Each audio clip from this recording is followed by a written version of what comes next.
We live in a world of optical illusions, a carefully constructed stage play where the props are designed to deceive. We are conditioned from birth to equate the visible trappings of success with actual wealth. We see the highlight reel, the curated social media feed, the polished exterior, and we mistake it for the whole story.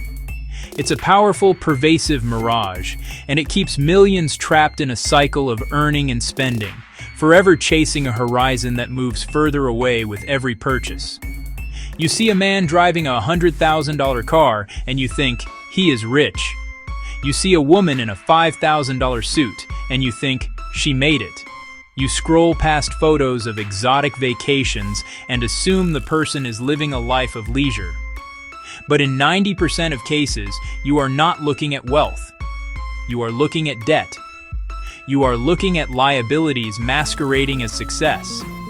That car is financed. That suit is on a credit card. That vacation is a loan against future labor. These are not trophies of financial victory. They are chains, binding their owners to jobs they can't afford to leave. True wealth is not what you spend. It is what you own. And specifically, it is what you own that pays you. Wealth is the quiet, unseen engine of assets working for you while you sleep.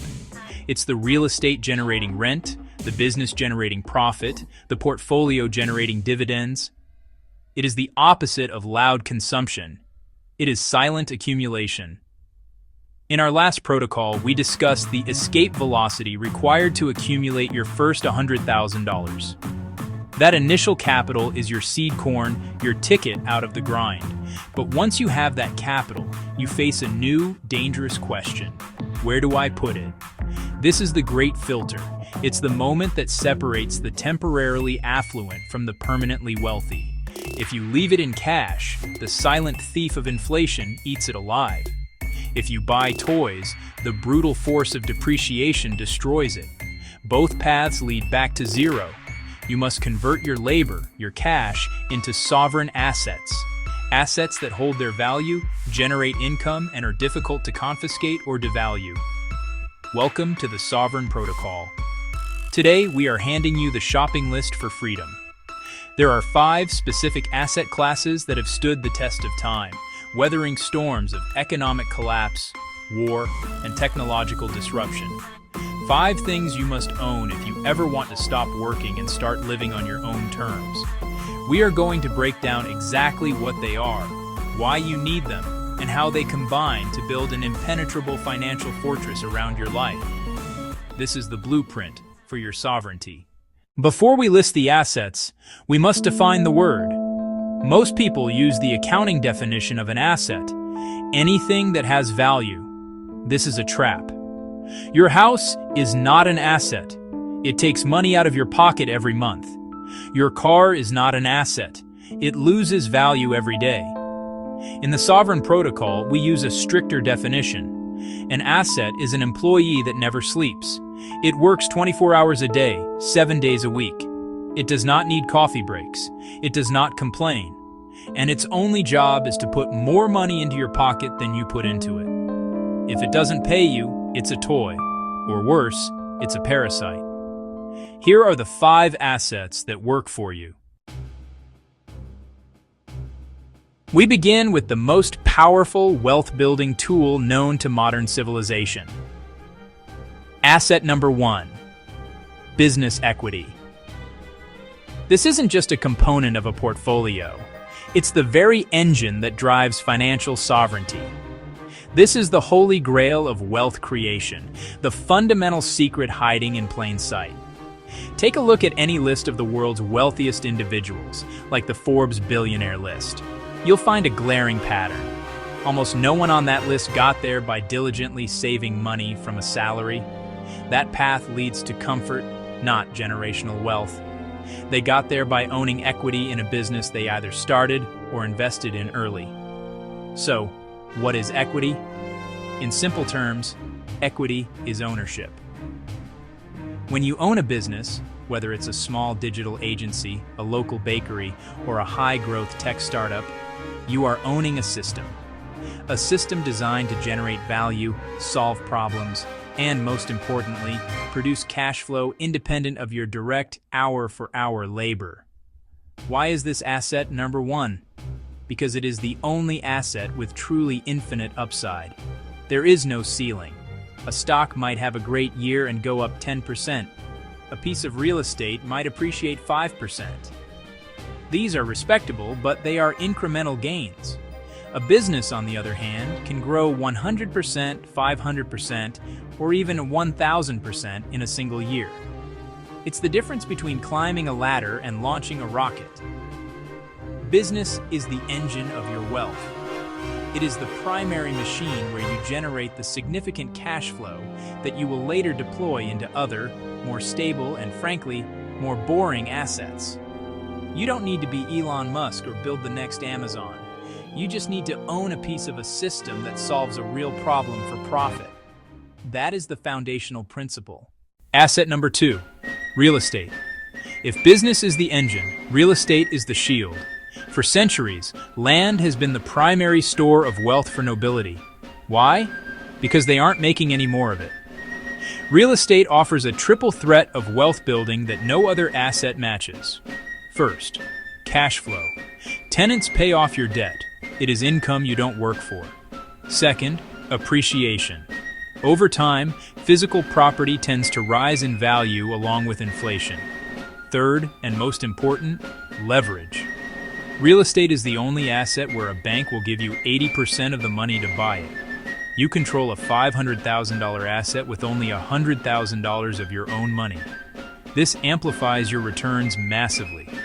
Owning the ground beneath your feet gives you a level of sovereignty that paper assets never can. Asset number three, hard money, commodities.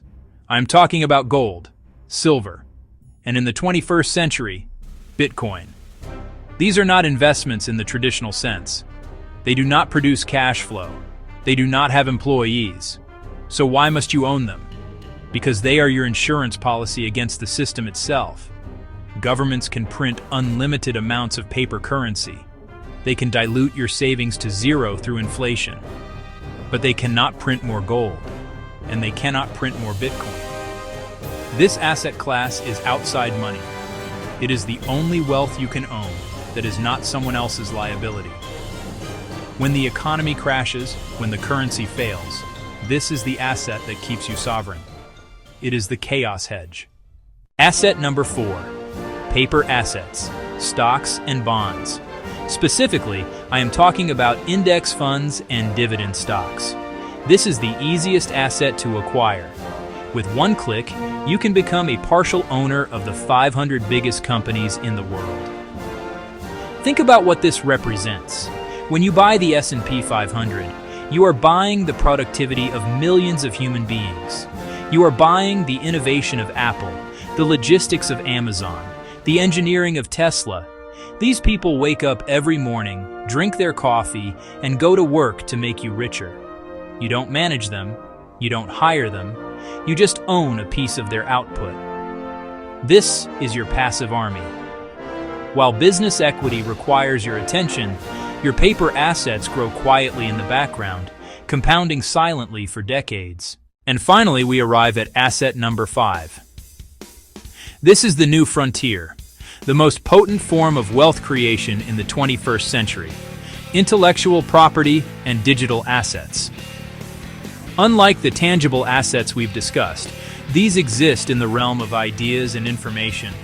They are the creations of the mind, codified into bits and bytes, and they represent a paradigm shift in how value is generated and scaled. Think about the great fortunes of the past.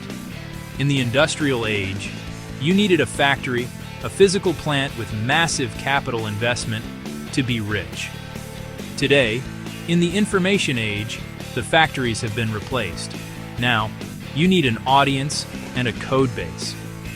An audience represents a network of attention and trust, while a code base, whether it's software or repeatable media, is the engine that serves them. So what does this look like in practice? This includes assets like a YouTube channel, a popular newsletter, a high-value digital course, a software patent or a proprietary algorithm, a copyrighted book, or even a successful podcast. Each one is a container for your unique knowledge, creativity, or utility, packaged for digital distribution. Why is this so powerful? The secret lies in a concept called zero marginal cost of replication. If you build a physical house, you can only rent it to one family. If you record a video or write a piece of code, it can be viewed or used by 1 million people simultaneously without costing you an extra penny for each new user. The work is done once, but the value can be delivered infinitely. This is infinite leverage. It is the ability to completely divorce your time from your income. You are no longer trading hours for dollars. Instead, you are building systems that work for you around the clock, whether you are present or not. In this new economy, owning a piece of real estate in the digital world, an audience that trusts you, is becoming more valuable than owning real estate in the physical world. It's the ultimate asset for the modern age. So, how do you play this hand? You don't need all 5 immediately, but your goal, over the next decade, is to collect them like infinity stones. Use your business, Asset 1, to generate cash. Park that cash in real estate, Asset 2, and stocks, Asset 4, for growth. Hedge your risk with hard money, Asset 3, and amplify your reach with digital assets, Asset 5. This is the architecture of sovereignty. When you own these 5 things, you are no longer dependent on a boss, a government, or a lucky break. You have built a fortress that the world cannot knock down. Stop buying liabilities to look rich. Start buying assets to be free. This is the Sovereign Protocol. Build your fortress. Subscribe if you are ready to lay the first brick.